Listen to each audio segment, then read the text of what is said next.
E aí, a doutora está aqui justamente para poder nos esclarecer alguns pontos que são importantes, tá? Porque isso faz parte do aprendizado e do ensino. Nós aqui temos como lema que o instrutor de tiro, ele é um educador, ele é um professor, e ele tem que ensinar todos os aspectos relacionados à arma de fogo, inclusive o comportamento do cidadão que compra uma arma de fogo quando ele está na sua residência, e como se comportar, por exemplo, com os seus filhos, com seus familiares, com sua esposa, com todo mundo.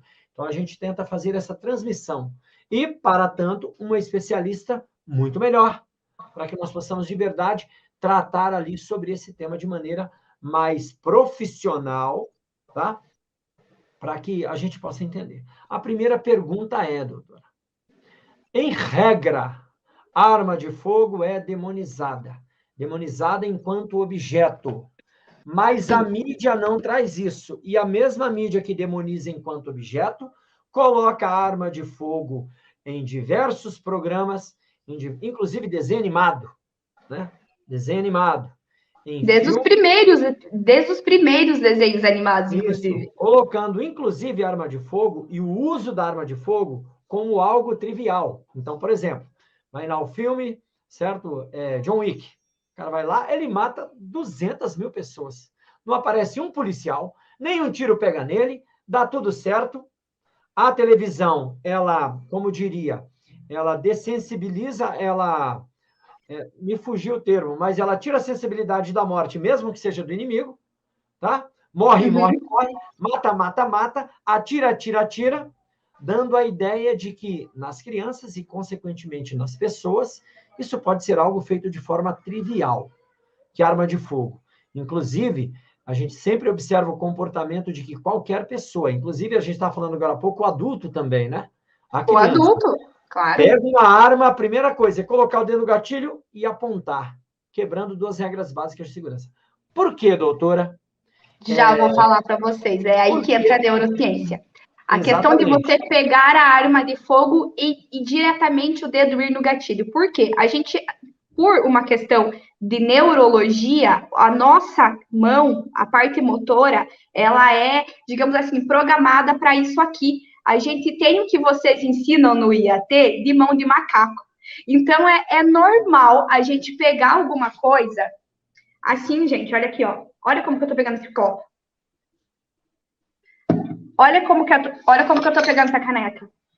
Olha como é que tá a minha mão. A gente tem a mão de abraçar. Isso aqui é motor, é cerebral, é neurológico. Então, quando a gente vai ter contato com arma de fogo, quando a gente vai aprender a atirar, a primeira coisa que vocês ensinam pra gente realmente são regras de segurança. E essa é a primeira regra de segurança. Só que veja, em tese, a gente... Vamos pôr aqui a tese, né? Vamos supor que a pessoa teve o primeiro contato com a arma de fogo, no mínimo, aos 18 anos de idade. Eu fui ter o meu primeiro contato com a arma de fogo com 32, tá? Então, eu passei 32 anos da minha vida fazendo um movimento de mão de macaco. Aí peguei uma arma que a gente não pode, que a gente tem que pegar aqui, e o dedo tem que ficar para cima e não entrar aqui, naquela cavidade. Ou seja, esse dedo aqui tem que entrar em privação de acompanhar o movimento desses outros 3. Veja, neurologicamente, o quanto que isso é difícil. Exatamente. Porque, primeiro, a gente passou uma vida inteira fazendo um movimento de um jeito. Aí, de uma hora para outra, não é desse jeito. A evolução, né? São 10, 20 mil anos que o ser humano... aprendeu a se virar assim, gente. Tanto que, assim, eu trabalho com crianças com deficiência. Uma das coisas que a gente, às vezes, demora muito para ensinar para uma criança com deficiência, com algum atraso neurológico, é esse movimento de pegar assim. E quando a criança aprende a pegar assim, a gente considera isso uma vitória. Sabe? Então, veja, quantos anos ensinando o movimento. Então, quando pega... Gente, não é porque está colocando o dedo no gatilho porque quer disparar. É porque é um... exatamente, é ergonômico. Entendeu? Exatamente. Então, por isso que, primeiro passo, primeira coisa que você tem que fazer se você tem criança em casa, você tem arma de fogo. 1, não mentir. Quando você mente para uma criança, você ensina para ela 2 coisas. Que você é mentiroso, porque você está mentindo. E quem mente é mentiroso. E criança aprende por cópia. Aprende por comportamento. A criança aprende copiando comportamento. Comportamento verbal, comportamento visual, comportamento motor, comportamento físico, comportamento de falar, de tudo. Então, se você não quer que a sua criança tenha o hábito de mentir, você não minta para ela nunca, tá? Seja qual for o assunto. Omita, veja a hora certa de falar, mas mentir nunca. Segundo, se você está ensinando ela a mentir, e ela começa a mentir para você, e você começa a pegar as mentiras dela, porque ela vai começar com mentirinha pequena. E você vai... É natural a gente perder a confiança naquele que mente para nós. Isso é normal, por mais que seja teu filho. Por mais que seja teu filho. E aí ele vai crescendo perto de uma arma de fogo. Exatamente. E aí, gente, a mentira tem a ver com modulação de caráter, tá? Aí a gente já está entrando na questão do caráter.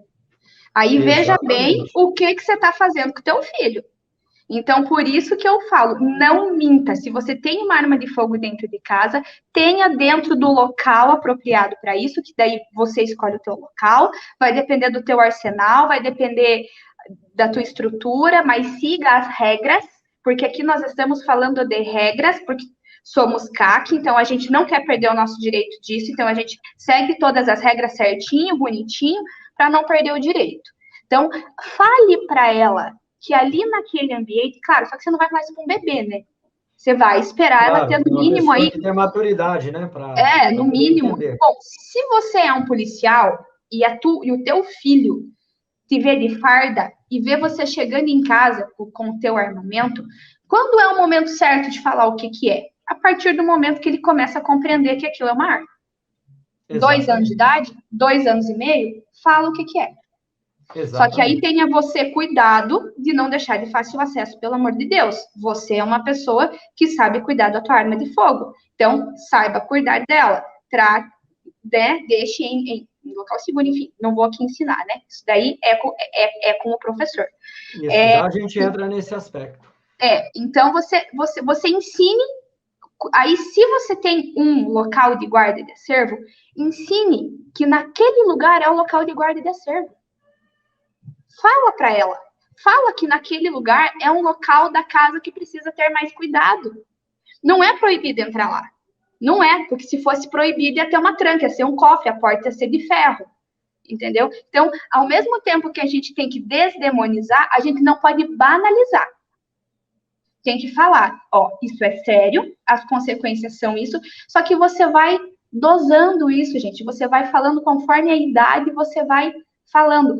Claro que se porventura a tua criança tem um problema comportamental, tem uma deficiência, ou tem um transtorno de comportamento ou de conduta, e eu não estou falando aqui de marginalização, tá? Estou falando de problema neurológico que tem bastante.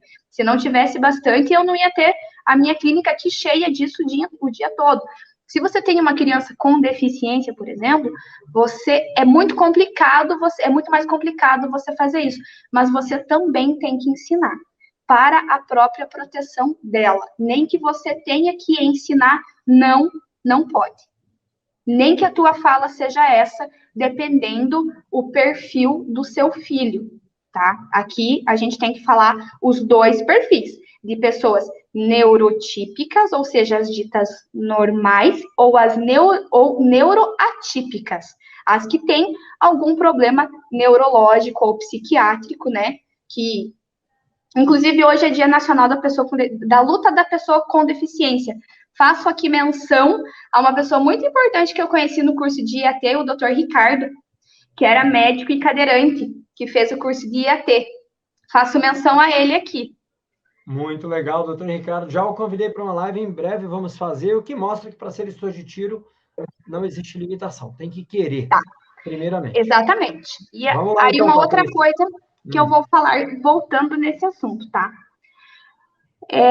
Quando eu fui pro tiro, quando eu fui conhecer estande de tiro e conhecer esse mundo e tal, foi porque eu trabalhava na clínica a qual é vizinha do projeto IAT e é vizinha de um clube de tiro. Então, a questão da curiosidade que eu tinha não era curiosidade, era medo. Primeiro eu fui para perder o medo, né?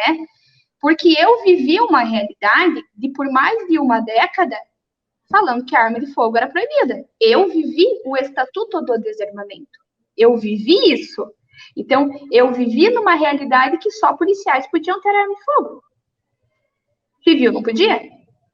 Ou por que ter? Pra quê? Eu quero matar alguém? Por que eu quero uma arma? Por quê? Você atira nos outros? Né? Então, foi aí. E aí, gente, eu vou expor algo da minha vida para vocês, mas vocês vão ter acesso ao meu Instagram, vocês vão ver. Eu sou uma pessoa que tem autismo. Eu sou autista. Eu estou no espectro do autismo. E eu tenho um problema muito sério com barulho. E quando eu fui conhecer, tá aqui meu Instagram, tá? O professor vai deixar ele na tela, por favor, me sigam. Tem até ali, ó, um destaque de tiro esportivo. Então, eu fui pro tiro, tá? Para perder o meu medo de barulho, ou para pelo menos superar o meu medo com barulho. Eu não fui pro tiro para atirar bem com essa astúcia. Não foi nada disso o meu objetivo, mas sim para me superar, para superar essa limitação sensorial que eu mesmo tenho, tá? E é muito comum vocês terem amigos, ou até vocês mesmos terem filhos com autismo. E aí, como é que vocês vão fazer para explicar para ele a arma que vocês têm, para que serve, como é que é? Por isso que eu falo, nunca use da mentira. Claro, não fale o que uma criança não tem maturidade para saber, mas nunca, jamais minta para ela, porque senão você vai estar ensinando para ela que mentir é um comportamento adequado, quando na verdade não é.